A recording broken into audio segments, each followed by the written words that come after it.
Olá, boa noite a todos do YouTube. Estamos de volta aqui para continuar a nossa leitura a partir do capítulo 13 do Evangelho de Marcos. Lembrando sempre que se você conhece alguém que tem dificuldade de leitura, não dispõe de muito tempo para ler, mas consegue um tempinho para ouvir, compartilhe esse vídeo e vamos ler a Bíblia juntos. Hoje a partir do capítulo 13 do Evangelho de Marcos. Vamos lá. Ao sair do templo, disse-lhe um dos seus discípulos: Mestre, vê que pedras e que construções. E disse-lhe Jesus: Vês estas grandes construções? Não ficará pedra sobre pedra que não seja demolida. Sentado no Monte das Oliveiras, frente ao templo, Pedro, Tiago, João e André lhe perguntavam em particular: Dize-nos, quando será isso e qual o sinal de que todas estas coisas estão para acontecer? Então Jesus começou a dizer-lhes: Atenção para que ninguém vos engane. Muitos virão em meu nome, dizendo sou eu, e enganarão a muitos. Quando ouvirdes falar de guerras e de rumores de guerras, não vos alarmeis. É preciso que aconteça, mas ainda não é o fim. Pois levantar-se-á nação contra nação e reino contra reino, e haverá terremotos em todos os lugares, e haverá fome. Isso é o princípio das dores do parto. Ficai de sobreaviso, entregar-vos-ão aos sinédrios e às sinagogas, e sereis açoitados, e vos conduzirão perante os governadores e reis por minha causa, para dardes testemunho perante eles. É necessário que primeiro o Evangelho seja proclamado a todas as nações. Quando, pois, vos levarem para vos entregar, não vos preocupeis com o que havereis de dizer, mas o que vos for indicado naquela hora, isso falareis, pois não serei vós que falareis, mas o Espírito Santo. O irmão entregará o irmão à morte, e o pai entregará o filho. Os filhos se levantarão contra os pais e os farão morrer. E sereis odiados por todos por causa do meu nome. Aquele, porém, que perseverar até o fim, será salvo.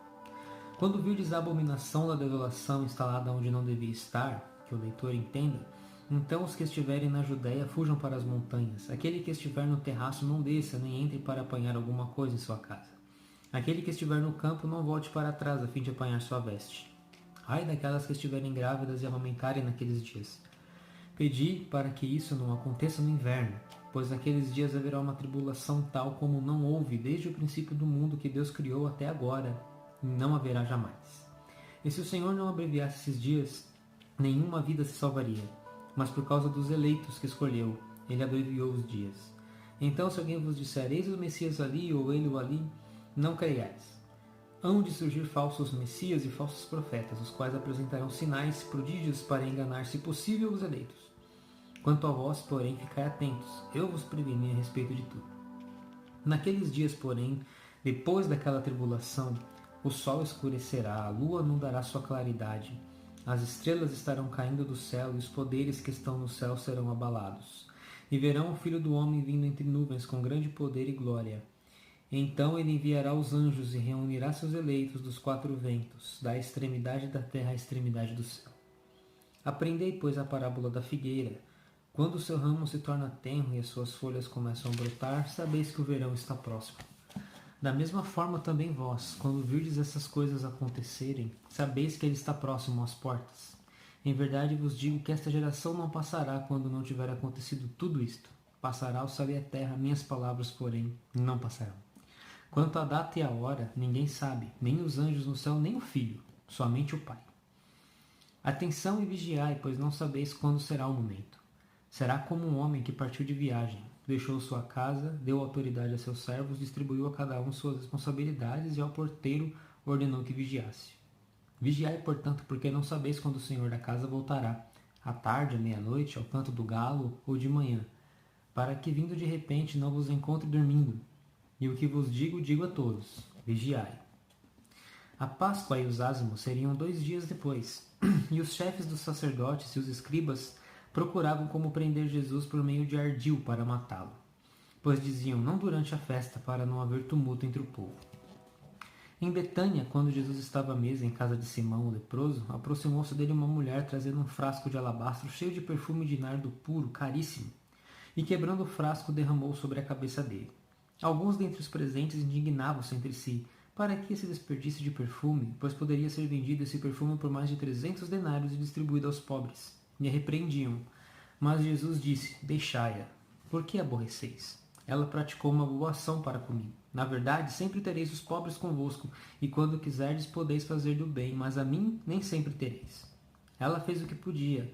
antecipou-se a ungir o meu corpo para a sepultura.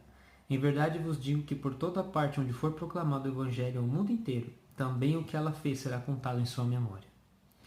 Judas Iscariote, um dos 12, foi aos chefes dos sacerdotes para entregá-lo a eles. Ao ouvi-lo, alegraram-se e prometeram dar dinheiro, e ele procurava uma oportunidade para entregá-lo. No primeiro dia dos ázimos, quando se imolava a Páscoa, os seus discípulos lhe disseram: Onde queres que façamos os preparativos para comeres a Páscoa? Enviou então 2 dos seus discípulos e disse: Ide à cidade. Um homem levando uma bilha d'água virá ao vosso encontro. Seguiu. Onde ele entrar, dizia o dono da casa: O mestre te pergunta: Onde está a minha sala em que poderei comer a Páscoa com os meus discípulos? E ele vos mostrará no andar superior uma grande sala arrumada com almofadas. Fazei os preparativos ali para nós. Os discípulos partiram e foram à cidade. Acharam tudo como lhes fora dito e prepararam a Páscoa. Ao cair da tarde, ele foi para lá com os 12. E quando estavam à mesa comendo, Jesus disse: Em verdade vos digo, um de vós que come comigo há de me entregar. Começaram a ficar tristes e a dizer-lhe um após o outro: Acaso sou eu? Ele, porém, disse-lhes: Um dos 12, que põe a mão no mesmo prato comigo. Porque, na verdade, o Filho do Homem vai conforme está escrito a seu respeito. Mas ai daquele homem por quem o Filho do Homem for entregue. Melhor seria para esse homem não ter nascido. Enquanto comiam, ele tomou um pão, abençoou, partiu e lhes deu, dizendo: Tomai, isto é meu corpo. Depois tomou um cálice, rendeu graças, deu a eles, e todos dele beberam, e disse-lhes: Isto é o meu sangue, o sangue da aliança que é derramado em favor de muitos. Em verdade vos digo, já não beberei do fruto da videira, até aquele dia em que beberei o vinho novo no reino de Deus. Depois de terem cantado o hino, saíram para o Monte das Oliveiras. Jesus disse-lhes: Todos vós vos escandalizareis, porque está escrito: Ferirei o pastor e as ovelhas se dispersarão. Mas depois que eu ressurgir, eu vos precederei na Galiléia. Pedro lhe disse: Ainda que todos se escandalizem, eu não farei. Disse-lhe Jesus: Em verdade te digo que hoje, esta noite, antes que o galo cante 2 vezes, 3 vezes me negarás. Ele, porém, reafirmou com mais veemência: Mesmo que tivesse de morrer contigo, não te negarei. E todos diziam o mesmo. E foram ao lugar cujo nome é Getsemane. E ele disse a seus discípulos: Permanecei aqui enquanto vou orar. E levando consigo Pedro, Tiago e João, começou a apavorar-se, a angustiar-se.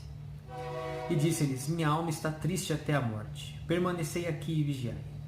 E indo um pouco adiante, caiu por terra, e orava para que, se possível, passasse dele essa hora, e dizia: Abba, que quer dizer Pai, tudo é possível para ti. Afasta de mim este cálice, porém não o que eu quero, mas o que tu queres. Ao voltar, encontra-os dormindo e diz a Pedro: Simão, dormes? Não foste capaz de vigiar por 1 hora? Vigiai e orai para não entrar em tentação, pois o espírito está pronto, mas a carne é fraca. E afastando-se de novo, orava dizendo a mesma coisa. E ao voltar, de novo encontrou-os dormindo, pois seus olhos estavam pesados de sono e não sabiam o que dizer-lhe. E vindo pela 3ª vez, disse-lhes: Dormi agora e repousai. Basta, a hora chegou. Eis que o Filho do Homem entregue às mãos dos pecadores. Levantai-vos, vamos. Eis que o meu traidor aproxima-se.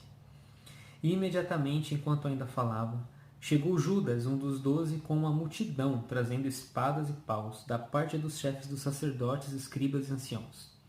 O seu traidor dera-lhes uma senha, dizendo: É aquele que eu beijar. Prendei-o e levai-o bem guardado. Então logo chegou, aproximando-se dele, e disse: Rabi, e o beijou. Eles lançaram a mão sobre ele e o prenderam. Um dos que estavam presentes, tomando da espada, feriu o servo do sumo sacerdote e decepou-lhe a orelha. Jesus, dirigindo-se a eles, disse: Sereis eu um ladrão? Saístes para prender-me com espadas e paus. Eu estive convosco no templo, ensinando todos os dias, e não me prendestes, mas é para que as escrituras se cumpram. Então, abandonando-o, fugiram todos. Um jovem o seguia, e sua roupa era só um lençol enrolado no corpo. E foram agarrá-lo. Ele, porém, deixando o lençol, fugiu nu. Amém? Só até aqui. Esse foi o capítulo 13. E até o versículo 52 do capítulo 14. Não vou continuar a leitura, porque senão vai estender muito o vídeo. Ainda tem alguma coisinha para ler do capítulo 14. E nós voltamos a nossa leitura a partir da manhã, com Jesus sendo levado ao Sinédrio, certo? Bom, espero que vocês tenham gostado da leitura. Um fato curioso é que aqui no Evangelho de Marcos, que fala no finalzinho, aqui nesses últimos versículos que nós lemos, um jovem o seguia e sua roupa era só um lençol enrolado no corpo, e foram agarrá-lo. Ele, porém, deixando o lençol, fugiu nu. Esse é um detalhe que só se encontra aqui no Evangelho de Marcos. Então muitos entendem que esse jovem é o próprio Marcos. Ele deixou aqui registrado no Evangelho esse acontecimento. Ele também foi um dos que abandonaram a Jesus nesse momento. Amém? Então nós voltamos amanhã a partir do versículo 53 do capítulo 14 de Marcos. Espero vocês amanhã. Vamos ler a Bíblia juntos. Um abraço, fiquem com Deus.